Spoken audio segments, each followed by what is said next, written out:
what have you guys you and PAMax done in terms of like longevity, durability testing, like extreme environment testing? Have you guys done any of that? Like, how like testing in really high temperatures, really cold temperatures, adverse conditions like, mud, dirt, sand, stuff like that. Like, have you guys try to like push the round count super high? Well, Yeah. I know this buffer right here and everything in it. This has seen 40,000 plus rounds Okay. of 9 to the shotgun. Like this one here is this is mine. This is the one that I sent to PAMax. And yeah, so this thing and it's crazy because if I open this up and take out the magnets in it, there's no dirt, grime, nothing. It's crazy, and you can still see print lines. I don't know if that's A little bit. Yeah, I think I kind of see what it.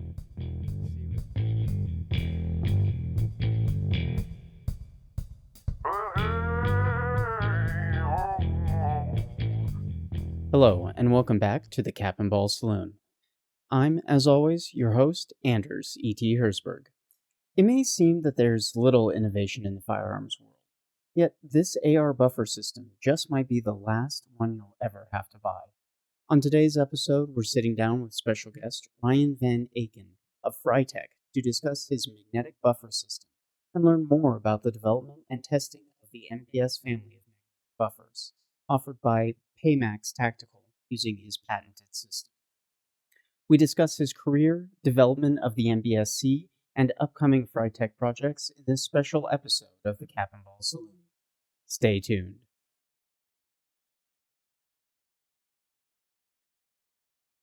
Of course, the Cap and Ball Saloon is the regular podcast of Cap and Ball Digital Strategies, the only two-way focused digital marketing agency with the knowledge and experience to truly help FFLs and others in the two-way industry get past the bias and censorship, connecting you with customers without having to rely on digital ad platforms that won't work with you to begin with.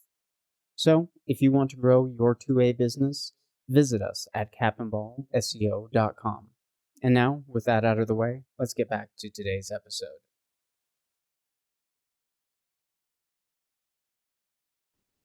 that works for me. All right, sounds good. So, yeah, how did you grow up? Like, what kind of got you into firearms then? Well, so I grew up in Orange County, born in Newport Beach, Hoag Hospital, 1969. Nice. Yeah, good year to be born. But yeah, so my childhood was pretty interesting. So for some odd reason, my parents had my IQ tested at a pretty young age, evidently. And so I ended up in this class, mentally gifted minors.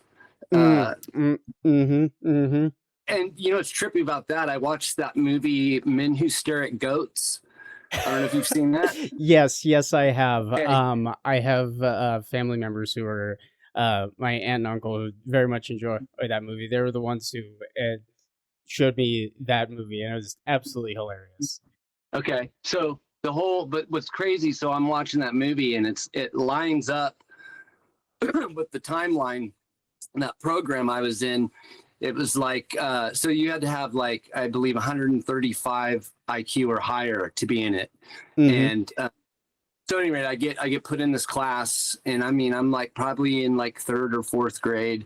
And it was really weird. Like they would do shit like spoon bending. Like we'd sit there all class, like doing this thing where you're like, and that whole reading cards and just everything. It was really interesting because the timing that the military was doing that, and I know for a fact that they were doing that in schools, like trying to find kids. And the program, after a couple of years, it like kind of dissolved. or diluted into what they called GATE, GATE. Yeah.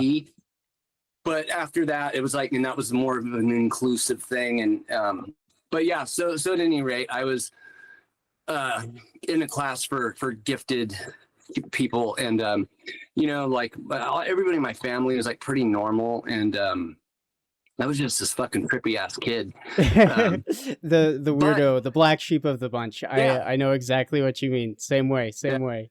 But I think my dad thought, because of the IQ thing, I thought he thought maybe I was going to do really good in school, and I did not really good in school because I just didn't want to be there. And yeah, it was a different experience. But so I ended up, I actually graduated high school, which was interesting because as a tattoo artist, a lot of my fellow tattooers would always say, you know, how they were like, wow, like, you know, somebody that graduated high school tattooing, like, but yeah, so I graduated high school, and it's still at this whole time, so I never had been into guns. My family, my dad wasn't into it. He's pretty straight-laced, normal kind of guy. He worked for outdoor advertising, like contracting the property that billboards were on and stuff. So he used to take me a lot to LA, driving around and showing me all kinds of stuff. His job was to kind of drive around and keep tabs on billboards. But so I graduated high school, and I immediately moved up to San Diego. One of my best friend, he went to go to college at SDSU, and that's where I started tattooing.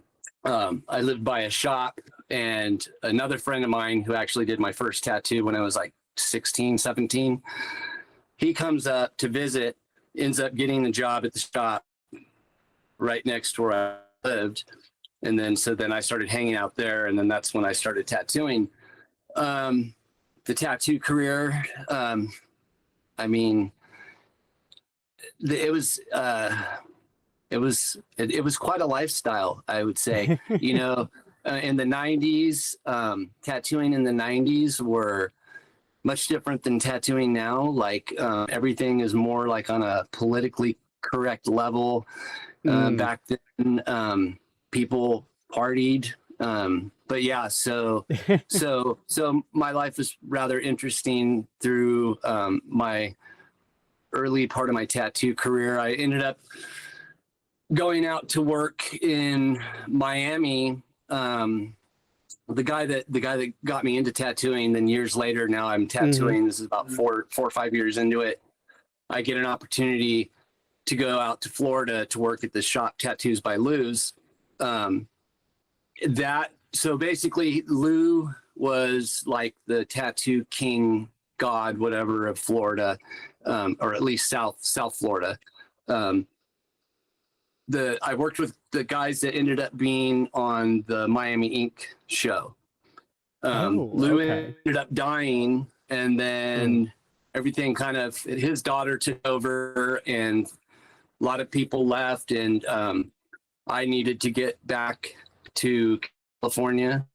It was getting too great for me, but yeah, and it was like that. It was done, and so I bounced, and then all those people came on the Miami Ink show. But so I worked a lot with the guy Freddie Negretti. If you watch a movie by Danny Trejo called Tattoo Nation, that's like a documentary on the godfathers of black and gray. Freddie Negretti, if you saw a movie Blood In, Blood Out, that one I haven't seen. Okay, yeah, you should watch it. Really good movie. Taylor Hackford directed that, and Freddie was doing the fake tattoos on all the Mexican gangsters, and Gilmani, another famous tattooer, he did the tattoos on all like the white boys in prison and stuff. But so he had this connection with like Hollywood, doing a lot of work in Hollywood and stuff. But he's a really really famous tattoo artist. And in the 90s, he actually quit tattooing, and then for a while, and he comes back, and that's around the time when I started working with him. And so most of the 90s, I worked with him, and then I did a little stint in Miami, and then I came back, worked for him for more. But so I had a really, really awesome tattoo career. Worked with a lot of like really cool, big deal tattoo guys. I ended up having a kid, family. Right, you know, right. I've been As one tattooing. does. My career is 38 years to date. So now I got my shit together, and 2020, I think, people started getting crazy. They burned the bank up the block from my house. Whoa. And I remember thinking, like, God, I probably should get some kind of protection. Right. And so and at the time, I didn't even know if I could get a gun legal. You know, I didn't know if I was able to get one or not. So I found out that you could get, this is actually the first gun I ever got, one of these black powder guns. Oh, yeah. Yeah. One of the first so- guns that I got was one of Okay. those started out with a little Ruger GP100, and it very rapidly got a little cap and ball revolver like that. Yeah. But so I knew I could order one, and like within days it would be on my doorstep. And so I could figure out everything else about regular guns later. But my street is a cross through from one main boulevard to the next. So Okay. there was like mobs of people, and I was basically like, okay, well, if the mob comes up my street to the other street, I definitely want to have something. Right. That, and the first thing I did is they had this cheap plastic handle on it, and I did a lot of woodwork shit at the time, and so I took this. This is actually I remade the grips for it. It's olive wood, and what's cool about this is I had a tree trimming service drop like a whole tree off they cut down in my driveway, and then I took it in the back. And I had this thing for my chainsaw, so I could like cut planks, and then from the planks, I was put those on my overhead saw and like cut all these little, you know, usable pieces of wood. I would make frames and stuff. But so, yeah, I was like, oh man, I'm like, I gotta get rid of this stupid plastic handle. And yeah, but so as soon as I took the grip off on that, and then the way my brain works, I started tripping out on how the thing works. And yeah, so now I'm like kind of getting the bug, and then I find out that I can legally own a gun. So I went and I got a 38 Taurus. Okay. Snub, short barreled snub nose. Got that. And then I had heard about 3D printing stuff, and actually like 10 years before, I read some article about 3D printers. I remember like thinking it was like kind of like before any of the stuff. And I remember thinking like, God, this technology is probably going to be pretty cool in a while. So then I find out that you can do, you know, 3D printing stuff, you know, the 3D 2A stuff. But so now I get, you know, I start fucking around with that. And I'm also at the time, so as a tattoo artist, I always built all my own machines. So I'm tattooing, and I'm thinking about different stuff that I was actually working on, trying to make some different tattoo machine stuff. This guy was working on an inner coil one where he had the needle bar was going through a hole, like in a coil. Generally, the tattoo machines had two coils and a armature bar that goes back and forth.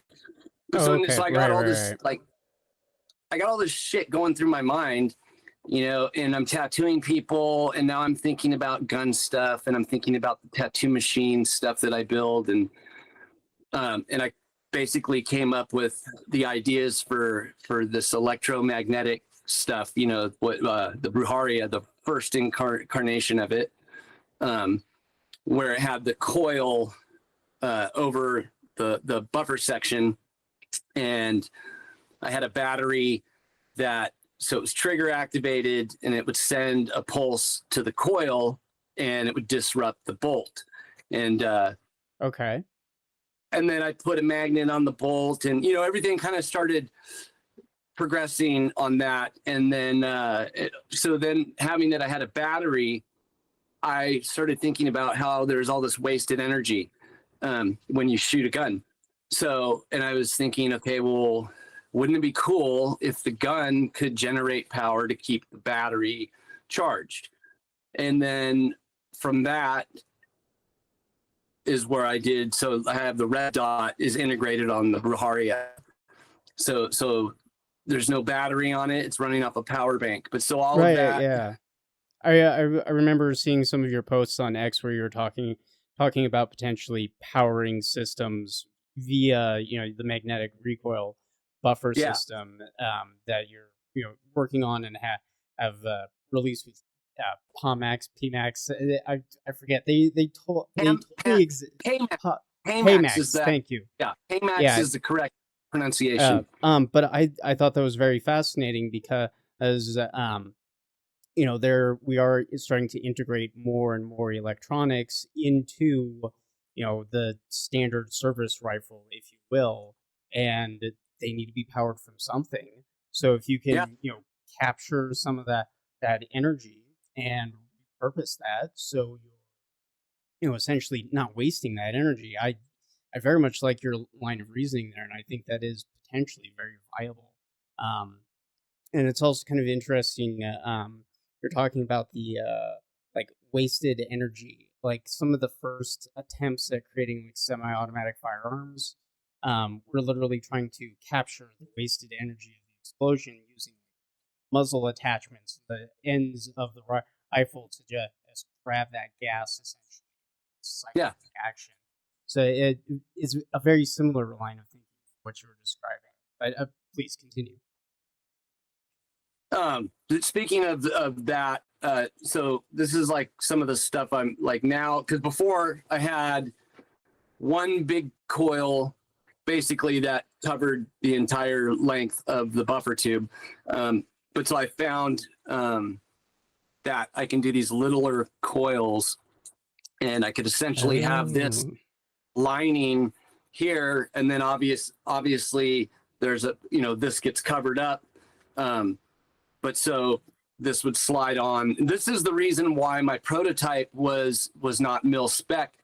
Was in my head, I was thinking that I would end up going to market or getting it to market with my prototype, and that I wasn't thinking about all the, you know, mil spec, stocks pieces that everybody has. Yeah, because I mean, you're going into an existing market. You know, you have all of these standards that you already have to adhere to, and you know, and you also have to think about the manufacturing side of things. Yeah, things, of course, where, you know, it's one thing to have a prototype and get that prototype functional, but how are you going to mass and regularly produce that prototype? Yeah, it's interesting that. So, you know, I had the Bruharia, this full rifle. And, you know, originally I thought that I would want to, you know, have that rifle come to market with that rifle. And then, you know, people would tell me, they're like, oh man, you got to, you know, put that back in to take the technology, put it on an AR. They're saying like, you know, such and such amount of people own ARs, like basically explaining to me the market. And yeah, no, that's huge. Yeah.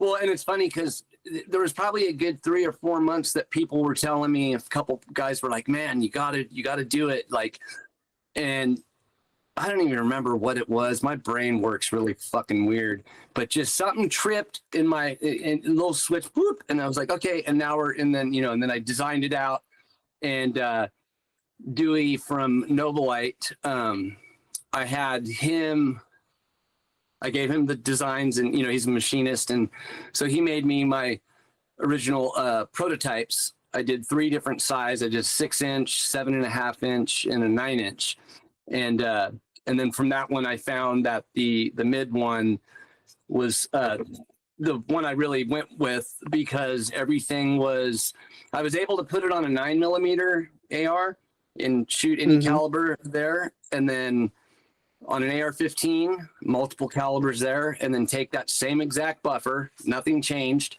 and put it on the AR-10, and it worked all the way up to my AR-12 gauge. So my original concept was a completely universal, all 100% magnets, and it worked. But I'm out here in California, so I can't use 30-round magazines. What happened with so when I get that to PAMax, when they were doing testing, so they put a 30-round full metal magazine on there, and I guess those push a little harder on the bolt, and the whole basis of why the recoil is so soft, if there was too much pressure on the bolt from how I had it with the magnets I had in it, they found like on maybe like shots, first couple shots, you'd have to use the forward assist to get it all the way into battery. How I fixed that was with a little tiny piece of spring, but that's how that whole spring thing came about.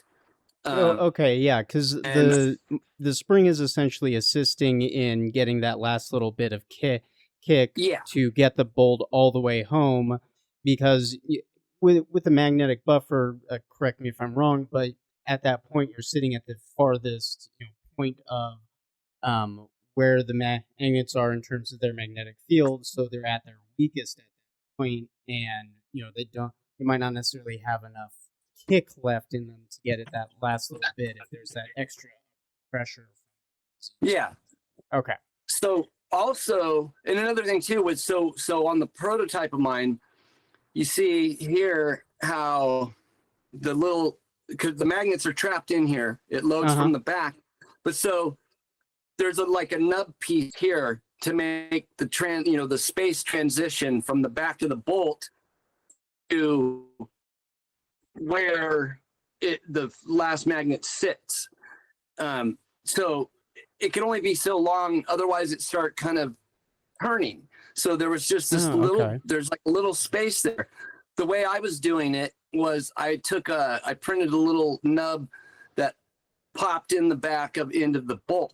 So the only problem with that was you lose the ability to just pop your rifle open with the takedown pins. Right. Okay.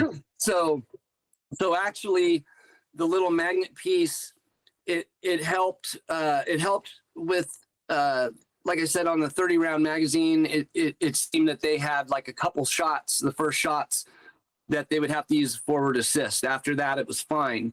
And also with the spring piece attached here, now you can have a magnet or a piece attached here, and you can use the takedown pins and your retainer pin. So with that, it's fully functional. You don't lose any features. And that was something that they wanted. They really wanted to make sure that there was no loss of features. And so, and that's cool. And so, with all the different tolerances of all these different companies, people buy this upper and this lower. Some guns are going to be sticky, let's say, call it, you know.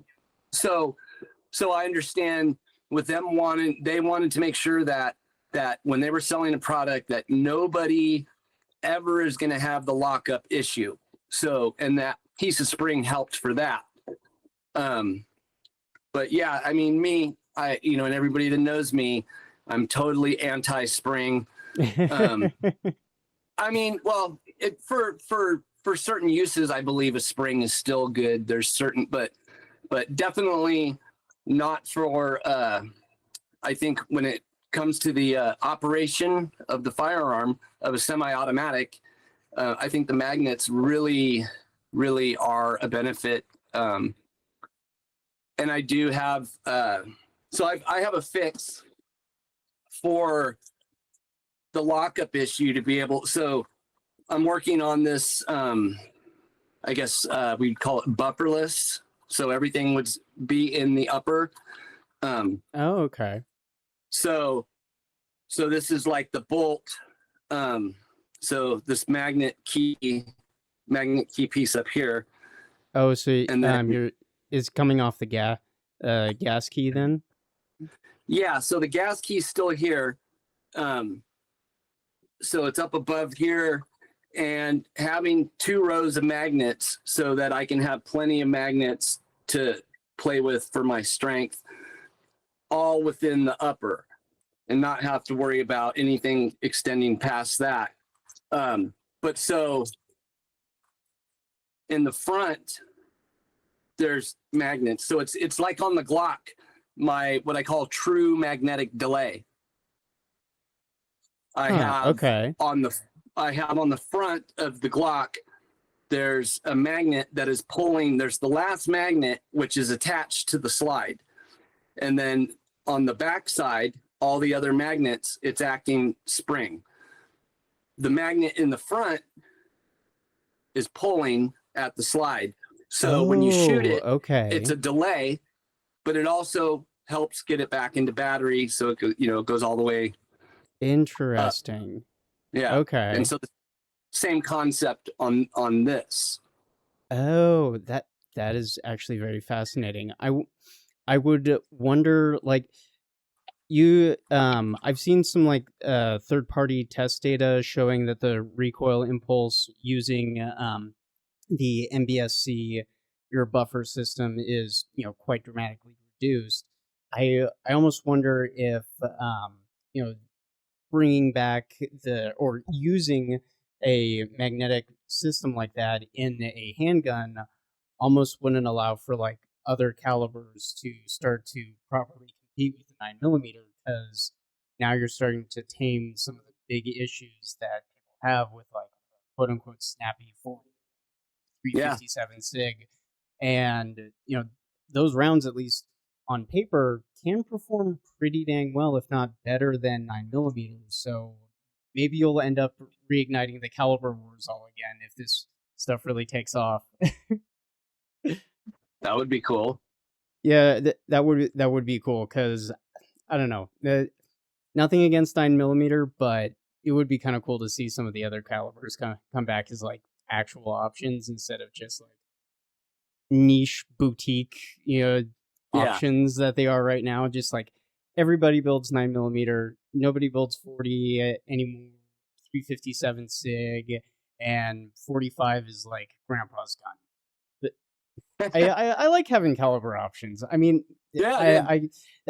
people could argue with me, and rightly so, about like logistics and standardizing around a single caliber, but it's still fun. I like to tinker with these things. Like anyway, I'm not trying to derail you or anything, but no. it is a very interesting system, and I think there's a lot of potential that I could see there, especially since we are starting to see actually come out with like additional third-party test data, people that aren't you, and say, hey, this is really actually doing what it's supposed to do. Like, my question is, like, have you found any like other issues in terms of like calibers that your buffer system might have problems with or would need slight adjustments for? I know your PAMax is coming out with a buffer system tuned specifically for rifle length gas systems, if I remember correctly. Yeah, and now so Rob Pincus, he got a buffer, and I guess the first rifle he put it on was one with a rifle length gas tube, and I guess he experienced some light strikes and some cycling issues sometimes. Like it just wasn't 100%. Now, I don't know if that was a non-adjustable gas block, because I would imagine if you had an adjustable gas block, you could just adjust the gas to be higher, because I guess with the longer gas tube, in turn, there's less pressure coming back. But so other than that, everything else he ran it on, it ran like a top. But so when I put him in contact with PAMax, because we were trying to figure out, because at first he hadn't said it was about him having that rifle length gas tube. So I said, okay, well, let's see, to figure out what the issue was you were having, have him talk to PAMax. So I guess they figured out that it was that, and then so they decided to tweak one and have the MBS-C R for rifle length. But I don't think that necessarily means that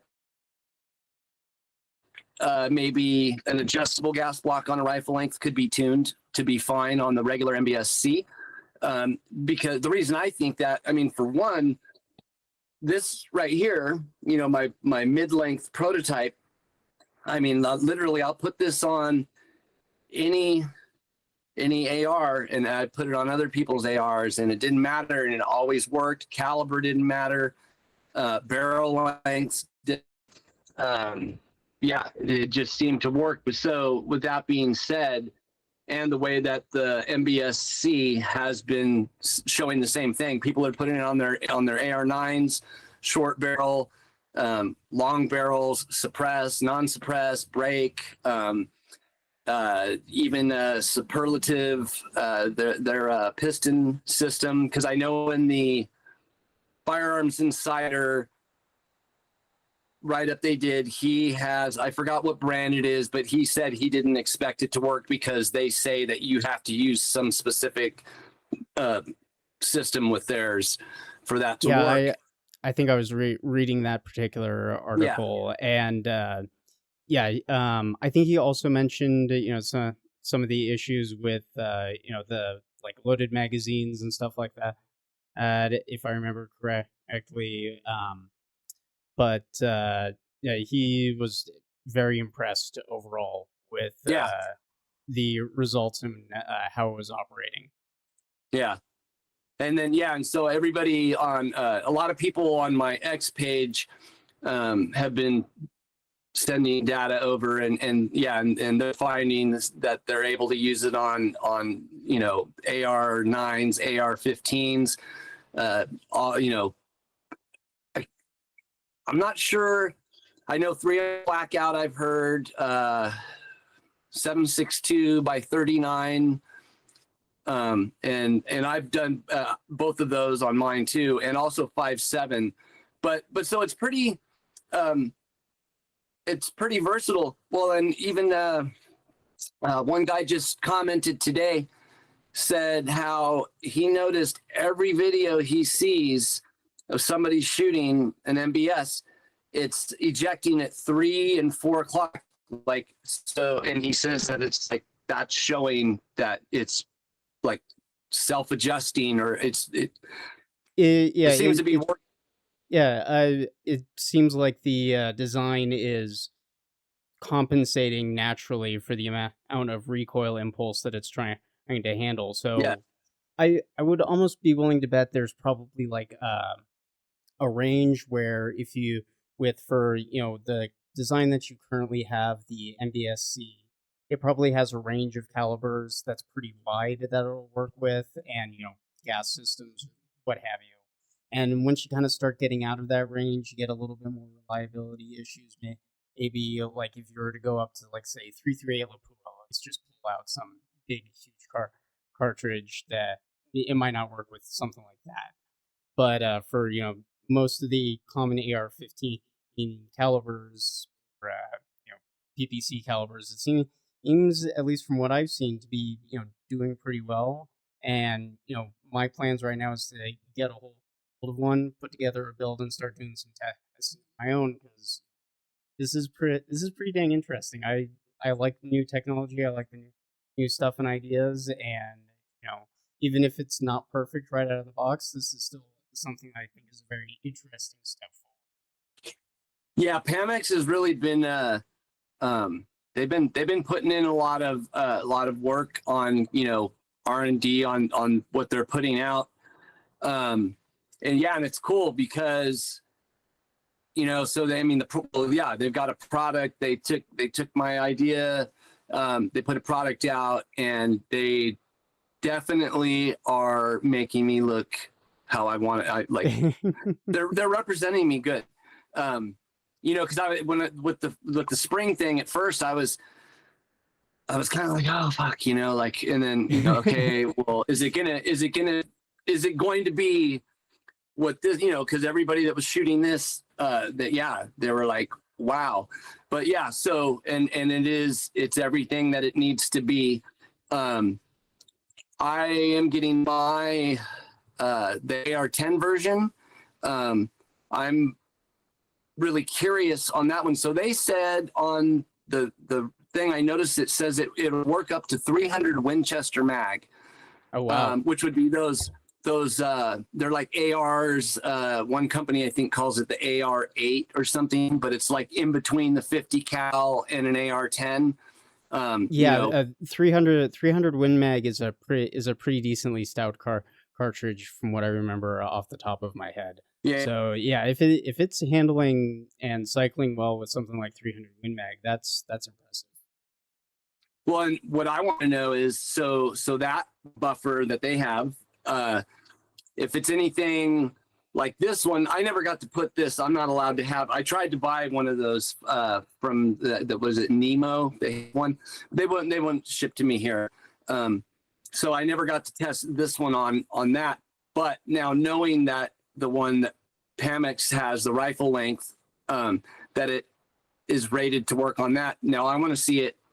Will it work on a 9? Which I think would be pretty impressive if you could put that the MBS-10, they call that one. If you could put that on an AR-9 and then switch it over to something like Winchester mag, that would be pretty rad. That, I mean, in terms of like modularity for rifle, I think that would be really, really cool to be able to take one lower and just have a whole bunch of different uppers that go through all different calibers, and all you have to do is basically just swap out that upper if you need and or want to change calibers quickly. That would be a very interesting development, because right now it's pretty close to just a hot swap like that, but not quite. What have you guys you and like PAMax done in terms of like longevity, durability testing, like extreme environment testing? Have you guys done any of that? Like, how like testing in really high temperatures, cold temperatures, adverse conditions like mud, dirt, sand, stuff like that. Like, have you guys tried to like push the round count super high? Well, I know this buffer right here and everything in it. This has seen 40,000 plus rounds. Okay. Of 9 to the shotgun. Like this one here is mine. This is the one that I sent to PAMax. And yeah, so this thing, and it's crazy because if I open this up and take out the magnets in it, there's no dirt, grime, nothing. It's crazy, and you can still see print lines. I don't know if that's a little bit. Yeah, I think I kind of see what. But yeah, it's crazy. It looks, because you have the magnets themselves kind of contained inside of a material, right? Like 3D printed onto them, right? Yeah, okay. So Okay. I'm kind of seeing that. But yeah, I can almost still see like the little print layer lines. It's yeah, there we go. That's probably not. That's a little bit Yeah. more in focus. But yeah, I can And still kind of see those layer lines there. So they're really not like wearing inside of that um buffer tube there. Like they're not really making contact, if at all, with the no, inside of it. can you That see him that there? is yeah, that's pretty dang impressive. So, and I mean, because everything's a magnet in there that's a moving part, they're not going to be slamming into each other. Yeah, they actually never do touch. Yeah, because Is what's it's just about physically impossible with the orientation of the magnetic fields that you have. Like it would take way more force than the recoil of a single rifle or shotgun round yeah. to smash those things together like that. But you know what's cool? I posted videos of it before. But I'll take one of these magnets and I'll chuck it as high as I can in the air, and it comes crashing down, and the magnets don't break. They don't. I mean, they're not even breaking inside. It's not like it just holds them together. I mean, they're virtually indestructible now. It's pretty crazy. Eventually, I'd like to get in contact with some magnet companies and see about them maybe making magnets. And I mean, that's the one problems with the magnets. How do you pronounce it? Neodymium. Neodymium. Neodymium. Yes, I think yeah. I think I'm pronouncing it correctly. I'm sure when I post this to YouTube, somebody in the comments will be like, Yeah, "That's I know, not right? how you pronounce it correctly." Someone will probably say, "Oh, the magnet yeah. guy, he doesn't even know how to say it." Yeah. No, I love the internet. Everybody has to be a contrarian, and I just Totally. laugh it off. I just laugh it off. Half the time, so somebody says something silly, I'm just like, dude, I can come up with a better insult than what you just threw at me. Like, you're not even trying. The thing about the internet that cracks me up, people project. Oh yeah. Like when you're typing, like I don't know how many times somebody's like, oh, like they're like saying like I'm getting mad, like I'm not actually. I'm like, yeah, no, I'm just typing. Yeah, it's interesting. But so people tend to like project how they might feel about something, and then now all of a sudden yeah. But yeah, I'm always usually pretty damn good mood myself. Well, I mean, there's some weird psychological effects with like the anonymity of social media and heightened flight or fight responses and just kind of like disassociation between what your actual normal face to face or over the phone or over video call kind of interactions would be versus like that kind of anonymous just wall of text kind of interactions, and the human brain kind of handles that really and in a very different way. Plus a lot of the social media companies have like all these little tricks and things that they do to try and like keep you hooked on the platform and engaged and in a heightened emotional state. There's all kinds of like crazy stuff that we talk about in terms of like those kinds of things. That's why I try to keep my social media use as literally just a glorified email for keeping in touch and following people that I'm interested in seeing what they're up to. Other than that, I try not to interact with it very much, other than just self promotion and keeping in touch with people. Yeah, I really only use X. I have an Instagram, and I've actually had the Instagram longer, but it seems I can't get the following on that is slower. I think probably because gun content, it's probably heavily shadow banned. But I mean, I post stuff on there, but I don't expect to get much engagement and stuff from that. I really I really use the Instagram to just kind of scroll and see what kooky shit's going on in the world. Right. And then I use my X to, yeah, right. Then I use the X to push, you know, what I'm doing. And it seems that's an easier platform to get a following going. So getting people to repost something the way you can there, I think, has the ability to help gain followers. But so I work that one the most. But yeah, it's crazy. It's the internet, and everybody's got like opinions, and then yeah, and I'm like old or oldish, I guess, getting there, 56. But so like, yeah, like sometimes I don't know what people are saying. I can't tell. Are they trying to clown me, or just like talking like in the modern lingo that I don't know? A lot of stuff will go right over my fucking head. And I'm like, okay. If it makes you feel any better, half the time it takes me a minute to remember, like, okay, what was this particular internet newspeak thing? Like when I was a kid, I'm a 90s baby, so there's like the leet speak and stuff like that. And yeah, that just totally flew over my head, and I was like, huh?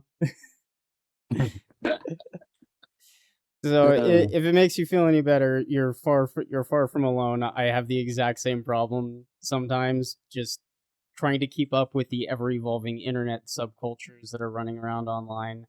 It's just a headache, and I just try to roll with the punches online, and laugh it off, and have fun. But so you guys have done a fair amount of testing. You've got one example that's got like the 40K rounds of various different calibers on it.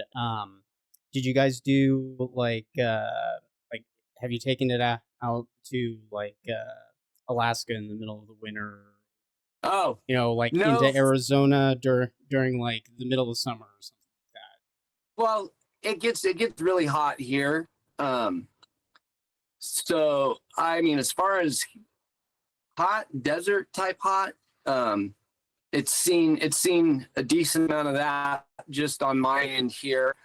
And the thing, well, and it's funny because that's another thing. People be like, that oh, heat, like the people that don't know what I'm doing that come across me and think it's a theory, not something I'm doing, and they're like, oh, you can't do that, heat destroys magnetism and blah blah blah. And it's like, first of all, on a buffer, on an AR, if you're getting that much heat back there, then I don't know, probably have bigger problems than your magnets demagnetizing. You might actually be on fire. Yes, thank you. As far as cold goes, and that's one thing I think is cool. So I had heard that the hydraulic buffer thing, that didn't fare too well in the cold because the fluid. Magnets actually react better as they get colder. Yes. There is a freezing point that is like, I don't even think it's like a realistic existing freezing point on the planet, but there is a point when it can start to degrade it, but you're never going to experience that as a person, like being able to to tolerate that. But there was a guy actually that just posted a video shooting in the snow, looked like actually standing on some gnarly like chunk of ice.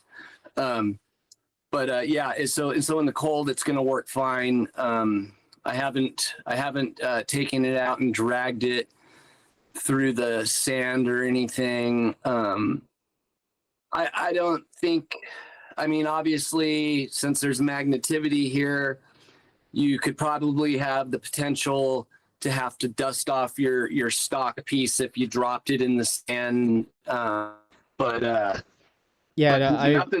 Nothing's probably going to get in here. I think if it can get in here, it's going to also fuck up your bolt and stuff, because it's got to get in somewhere in front of here. Yeah, because because we are talking about a relatively sealed system for the final MBS-C design, and Yes. the only real ingress point would either be through the chamber past the bolt, or maybe if you have a ridiculous amount of slop between the upper and the lower, maybe Yeah. stuff could get in through there, but then you probably have other issues if you've got that much slop between the upper and the lower. Yeah. But so yeah, as far as I haven't. I know.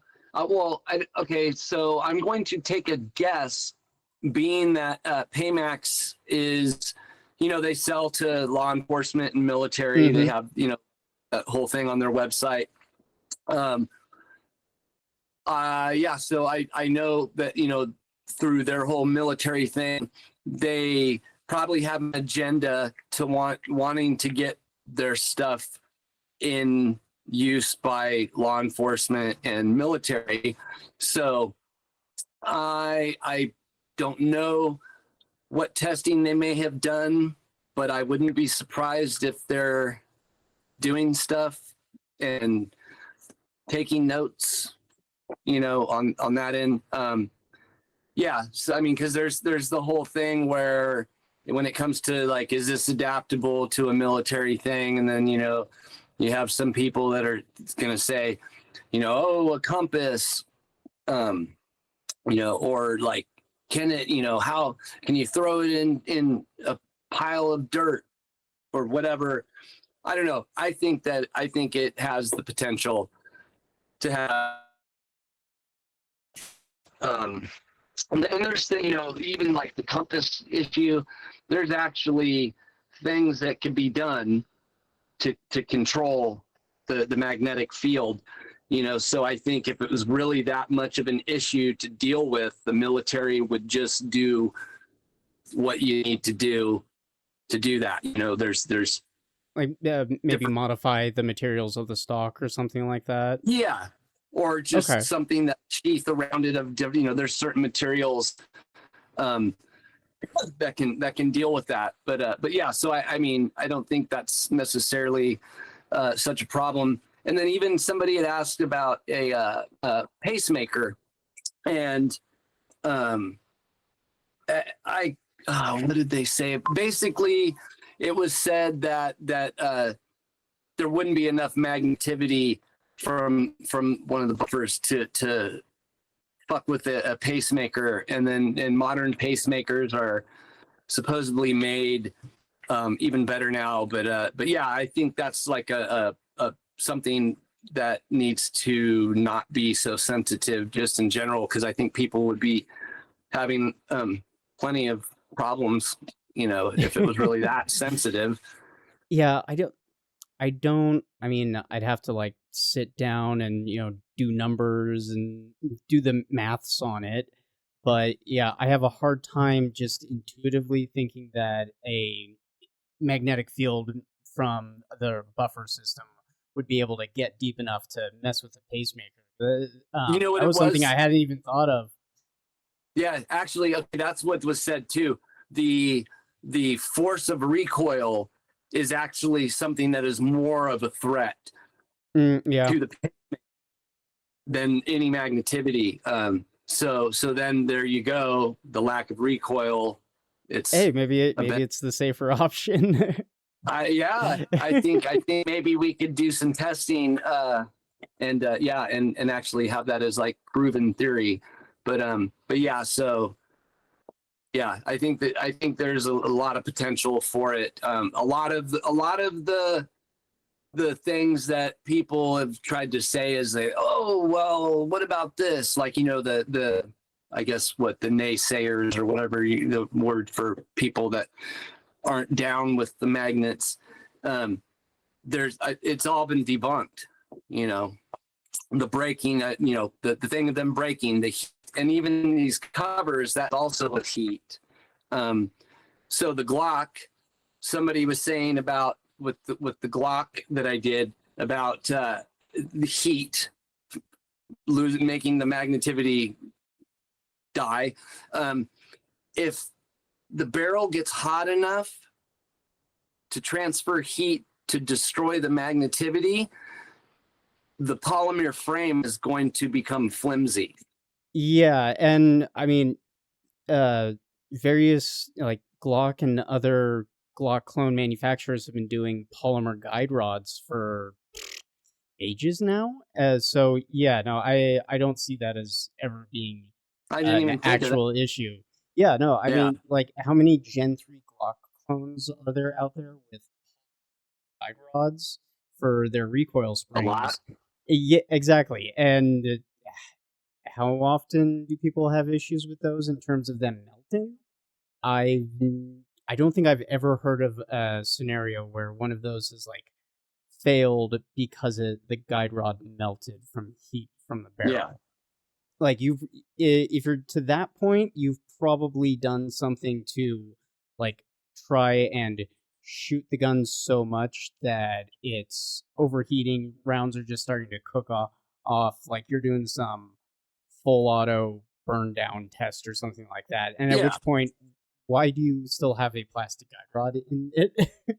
In fact, I'm questioning whether or not you would, at that point, you would be able to even safely hold the pistol at that point. Yeah, But right. yeah, like what was it back in the day? Like IV Iraqi Vet 8888, he would do Oh like the yeah, burn down videos where he would like just dump, thousands and thousands of rounds through like a rifle until yeah. I barrel saw got that so one. hot that the handguard started smoking and then it catches on fire while he's like Well, it ended up in didn't this it whole end like up welding blowing getup. out on I the I think so. gas block. I think so. There was a few different rifles that he did that whole like Oh, burn okay. down thing with. Like, I know he did it with like an AK. I think he did it with AR-15 pattern rifle and a handful of other things back in the day. But it's been years since I've watched like one of those videos. But yeah, I would assume like given the temperatures to that would be required to start to affect the magnetism of a neodymium or other type of magnet and demagnetize it, you're probably having other issues before if you're running into those kinds of temperatures, and Yeah. you might want to not be holding on to the gun and or be somewhere else. Well, and magnet technology too is like it's an ongoing, evolving thing too. I mean, the guy that said to me once, if your idea is so cool, why didn't Stoner do it? Someone actually said that to me. And I had a response for him, and it was like, well, in what 1960 60s, magnets were like refrigerator magnets. The technology was nowhere what it is now. And so to see what I'm doing now, and what could be done in the future is even going to be even cooler because technology is increasing with magnets. I mean, they're constantly making a stronger magnet, finding, ways to deal with things like the heat. And yeah, so I think that it was timing is key. I always kind of thought it's interesting how. So I was 52, which is interesting. Glock was 52 when he started out of Right? nowhere Yeah, being a just guy. yeah. What was he like? I think he was doing knives originally, or Was that what it whatever it was? was. It I was thought doorknobs and knives or something weird, some weird shit. But at yeah, any it was rate, just something totally unrelated, and then he ends up designing probably the pistol, the handgun, the most like basic stripped down version of that Browning tilting action possible, taking away everything that's not needed and making something so simple that it inherently becomes incredibly reliable when it's properly made. And you know, I think that's potentially what we kind of have here with your technology. It's very interesting because you're not trying to completely reinvent an entire, rifle system. You're not trying to say like, oh, hey, you have to have this you have to have this special upper, and it has to have this special barrel with specific adjustable gas block, and it needs to do X, Y, and Z, and then it's going to cost $5,000 for the whole setup, and that's before you get a lower or any of your parts kits, and it's only going to work with this one particular type of ammo. No, like this is the MBS-C is supposed to be a drop-in replacement for any mil-spec AR-15 buffer, and worked pretty much out of the box with the vast majority of AR-15s. And I think that's a really big selling point. Is we're trying to do something cool that has a lot of potential applications, but at the same time, you're also not trying to say, hey, you need to spend an arm and a leg to make that happen. Exactly. Well, and that's the thing too. People can spend a lot of money on expensive adjustable gas block and a brake and, all this stuff to get what one MBS system for $150 can do. Like, you can put that on 100% stock, cheap AR-15, and that alone is going to make that shooting experience like you spent all the money on all that expensive shit. Right. And another thing that's interesting to me is also because you don't have the spring in it, you also don't have that twang from the recoil oils spring in the buffer tube going back and forth there. Like, that's like the first time I shot an AR-15, that was one of the things that I noticed about it was that's kind of annoying. And I'm very interested to spend some time behind a rifle that's using an MBS-C to see how different that feels, because it, like, yeah, you get used to it, and it's and it kind of just disappears after a while. But I do remember, like, the very first time I shot a standard AR-15, being like, huh, that's kind of an interesting feeling there, having that spring being going back and forth and twanging kind of right next to your face.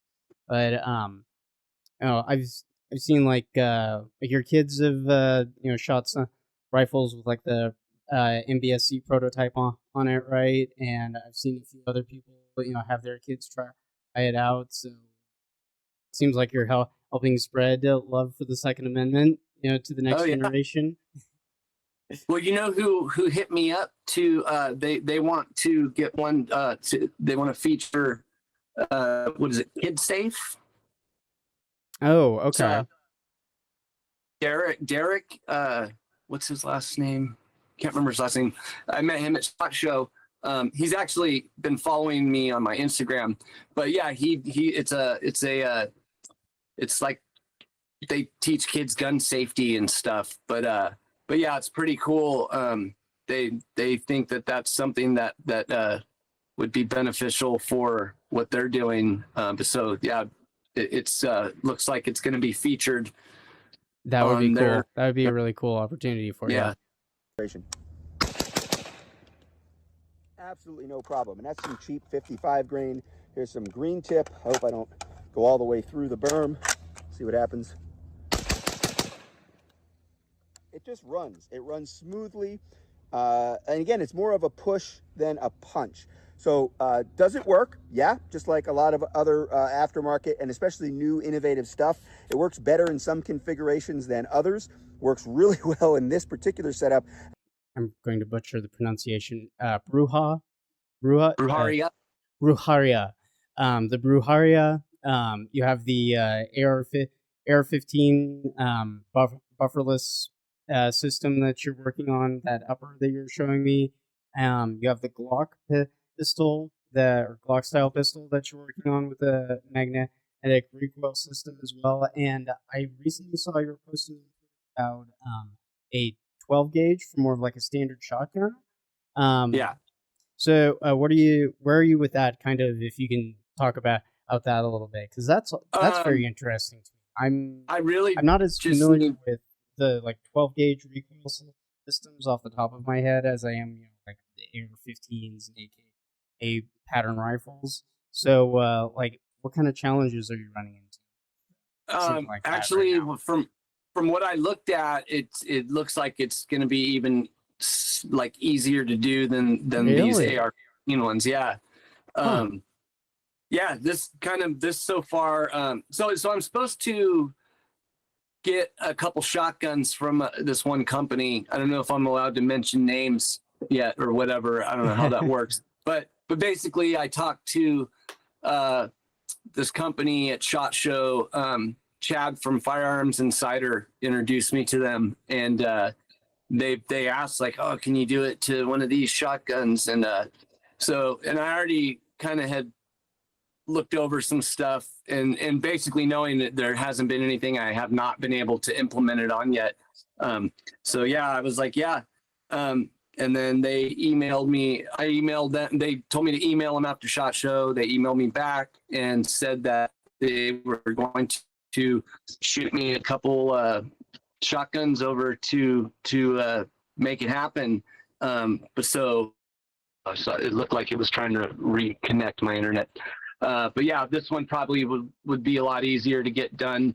And the thing is, I already know from shooting my AR 12 gauge with one of these, with my prototype, that it definitely reduces the recoil. The video where my son is shooting that 12 gauge, it's Mm-hmm. this buffer, and we're running no stock on purpose. So he was actually, the first time I think he was like just turned 13. But yeah, we shot that thing. We were, all day at the range, and it didn't bother him. He wasn't sore. There was no bruising or anything. Like, he was like, I'm like, if you shoot the first one, if you don't want it, if it's bothering you, don't worry about saying, I don't want to shoot it. But yeah, he was all over it. But yeah, no stock. But so knowing that it worked on that, it was basically okay. It's just a matter of fitting it into a shotgun, and I just need to get some measurements when I get, because basically what I looked at as what would be the competition for this, if it was like a drop-in product to be sold. Mm-hmm. I can't remember the company, but they basically made it was like a full tube, with whatever their internal thing is involving a spring, that you just switch out. But so they had one for a bunch of different popular shotguns. So, and I believe it just has a lot to do with thread sizes.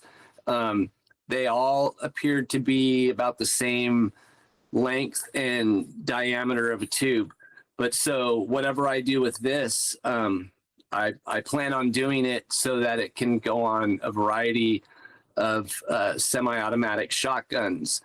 The Benelli inertia, I think it was something about the Benelli inertia driven, and they have their bolt, and it has a little spring in it or whatever. But I was even thinking, there's a way I probably could even go further step on that shotgun and make a version of that bolt with a magnet in it, as opposed to the spring. But just the buffer system alone, switch out, is going to reduce the recoil on gas driven and inertia driven, which I guess the recoil is a little harder on the inertia driven, That's from what I understand. I think that's my understanding as well. Don't hold me to that, because I'm don't have a ton of time behind shotguns, and most of the time that I do have is 12 gauge pump action. So Yeah. those things tend to kick pretty good, because there's no recoil system to actually cycle the action. But I think that's correct. Excuse me. But yeah, no, I'd be very curious to see what that ends up being like, and how much it's able to reduce the recoil. Because with the AR-12 setup that you had, that was surprisingly little recoil. I think you had posted that video to X, right? I think Yeah, I had I seen that. frequently I think I post had it seen that. because Yeah. I when I started following you on X, one of the things that I'll do for people that I want to make sure I'm actually able to see the stuff that they're doing on X is turn on push notifications for that particular account, so I get push notifications for like when and you're posting, and it's a little way to bypass all of the for you feed spam. Is yeah, just yeah. the accounts that I care about hearing from turn on push notifications on X, and every time one of those accounts posts, it just says, "Hey, this account posted," and I can just kind of bypass any of those like Okay. algorithmic suggestions. And I found that curating my social media experience in that way just makes things a million times better. There's less fluff, less randomness, less doom scrolling. Still a little bit of doom scrolling, but less doom scrolling. More stuff that I actually want to see, as opposed to the next AI slop viral video in my feed. But yeah, no, I've been keeping tabs on the stuff that you've been posting on X and following along. It's been like, I'm very interested in these different projects, because I think I think you're onto something here, my friend. Awesome. Yeah, it's been fun. That's and it's cool too. It's like, I mean, being that I was never a gun person before, and then I mean, like, literally in the middle of my life, dropped in the middle of the firearms industry. It's kind of wild too, you know. That's why I really like going to SHOT Shows, because I see what a huge industry it is. And you know, just the traction that I've been able to make. I mean, shit, 38 years tattooing, and the traction I have in the firearms industry, there's no comparison, you know. But yeah, I definitely feel that I am somewhere I was meant to be. Um, it's crazy how everything has been a constant. It's always been steps up, you know, like it's been a constant. Like, I mean, that was the one thing too. It was like, at any point, if this is not looking like this is what I'm supposed to be doing, I mean, I have like duties as a parent and a husband, you know, so the sacrifices that my family makes just with the time that I put, you know, which is a lot. Right. Yeah, my wife is awesome, because she lets me be me. Oh, hey, behind every good man is equally good woman, and vice Oh yeah. versa. And that's something that I believe in. And family's important. I'm sure you feel the exact same way. Oh But yeah. yeah, it is kind of it is kind of rough to work on something that ultimately is going to be for them, like that they're your Yeah. family is the reason why you're doing something, but it's also taking you away from them at the same time. So yeah, no, I understand that it gets rough sometimes, Yeah. because you're spending 40 hours a week working a day job, and then you got to put in another 20 hours on the little side project, and every single week, until it actually turns into kind of maybe sort of could be something. And heaven forbid if everything crashes down. So I totally get it.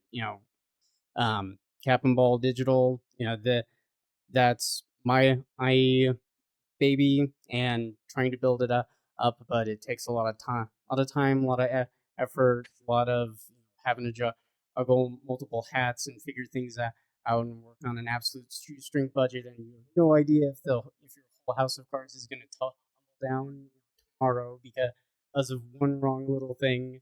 So I totally understand, man, and that's one of the reasons why I wanted to bring you on, is because you're one of those innovators and someone who's trying to do something different. firearm space, and I just want to, in whatever small way I can, kind of help out and say, hey, here's something that looks kind of cool. And it's been absolutely fun talking with you. So what's going to be next, do you think, in your development? What do you think you're going to do after you kind of have the 12 gauge shotgun designs kind of nailed in? I would like to dive hard into this the power generation thing. I guess called the heavier technical side. So I want to do. You've heard me talk about the gasless AR, Yeah, or gas system. So yeah, I would like to dive more into like the technology where I'm using more electronics kind of with it, with coils on the buffer. There's the potential to do, I can do actuated cycling stuff. I would like to do a push button bolt action, or something where it's like a bolt action, but you're not, like basically you push a button. And the bolt is cycling itself. Okay. Yeah. I was kind of reminded of Remington had like their E-tronics system. It was kind of like the first attempt, like one of the first attempts at doing like electronics in firearms. Basically, it was a specialized primer that was ignited by a little electric diode or resistor in the bolt instead of a traditional primer. Totally flopped on its face. And then I think there was like German company that was working on like a laser powered bolt that was doing something kind of similar to ignite the primer, and it was supposed to have more like inherent accuracy and stuff like that. So if we're talking about like integrating electronics into the firearms themselves, I think one of the major hurdles would be making the system more self-sustaining. And if you're able to, reclaim enough of that power through some sort of magnetic buffer system to run some of these devices or other electronic systems, then you might have something that's a more robust system. And this is just me kind of spitballing here, because you're the mad scientist, as it were, coming up with all of these ideas. I'm just trying to play catch up on some of this stuff.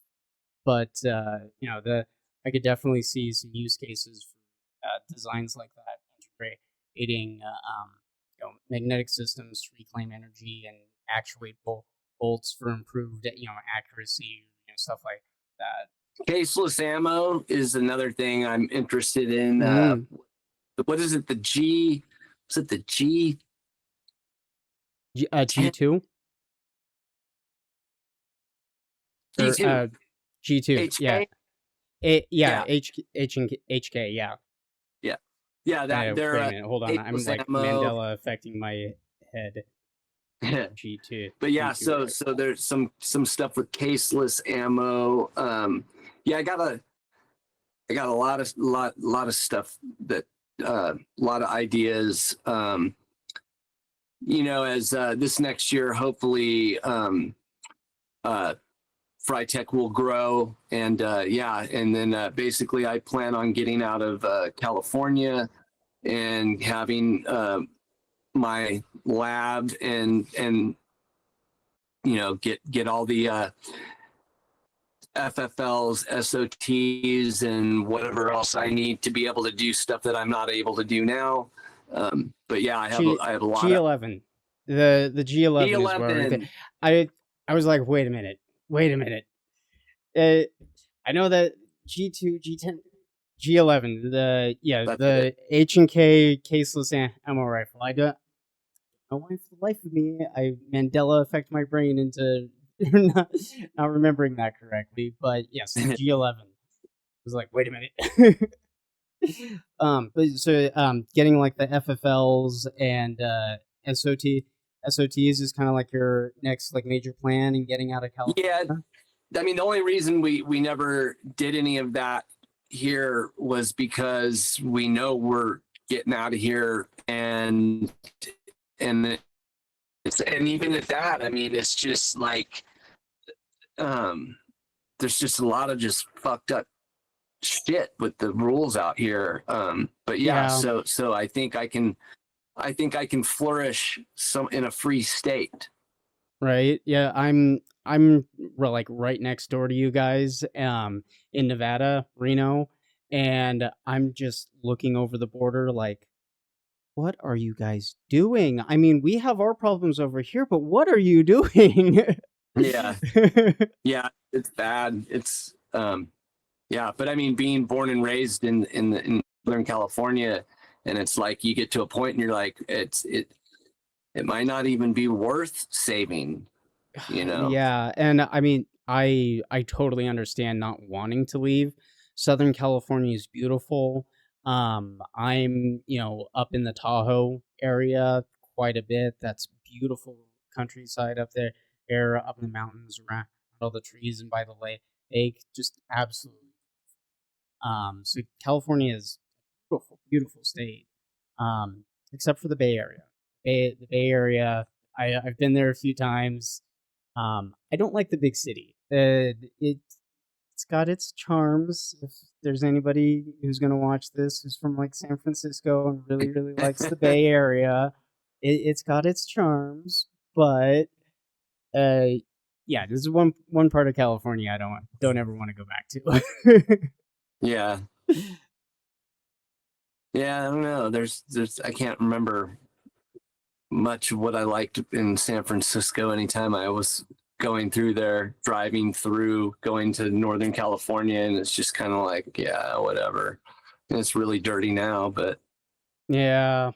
Well, I mean, if you want a short trip and just want to hop across the border to northern Nevada, it's not too bad temperature wise, and things are much nicer up here. We do have a lot of California refugees up here. Yeah, So, we need to go. We need to take the wife and kid and go check out a few places. One place though I could end up in is eventually would be North Carolina. My dad had moved out there and bought a house, and oh, that's cool.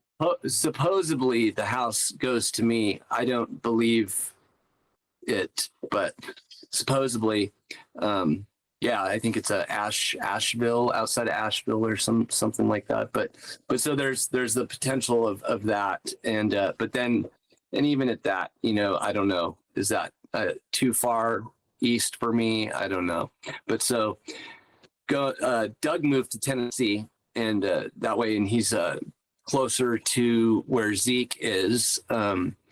But so there's possibilities of that, I know now. So they're going to try to make me want to move out there. I know my wife had seen Utah. She thought there were some cool spots in Utah, but so yeah, probably take some time to go travel and check some stuff out and see what we actually like. But yeah, it's got to be a free state. I got to be able to do what I need to do.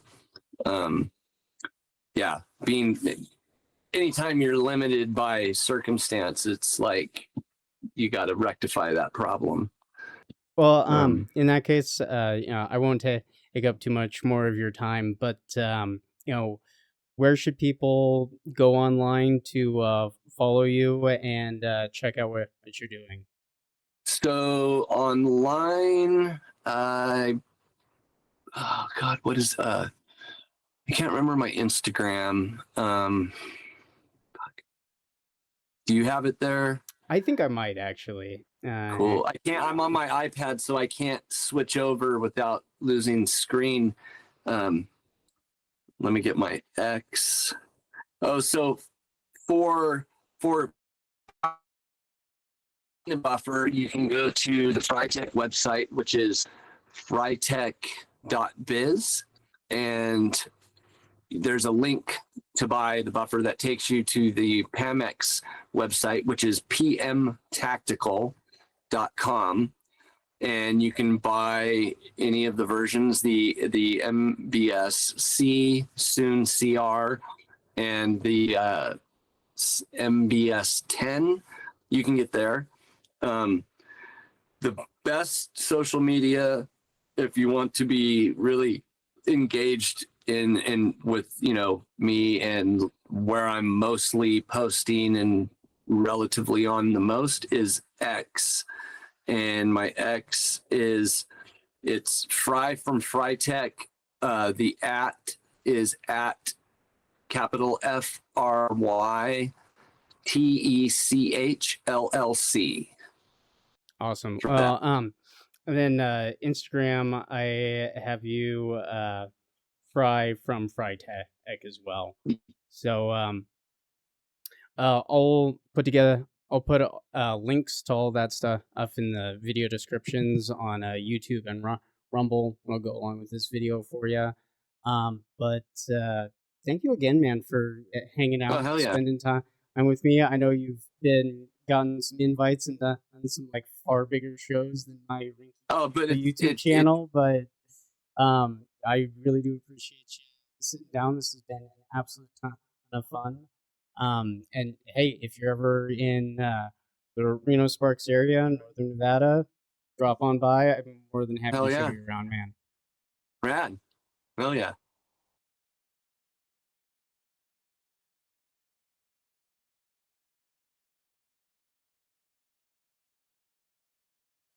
I want to say thank you again to Ryan for taking the time to sit down with me and talk about the MBS-C. Hopefully you've enjoyed today's episode. If you want to see more from the Saloon, don't forget to hit subscribe and leave your thoughts in the comments section. I'd love to get more people like Ryan on the podcast, so if you know or are someone interested, feel free to reach out. But that's it for today's episode. So, until next time, I'm Anders, E.T. Hersberg, hoping to see you all again real soon.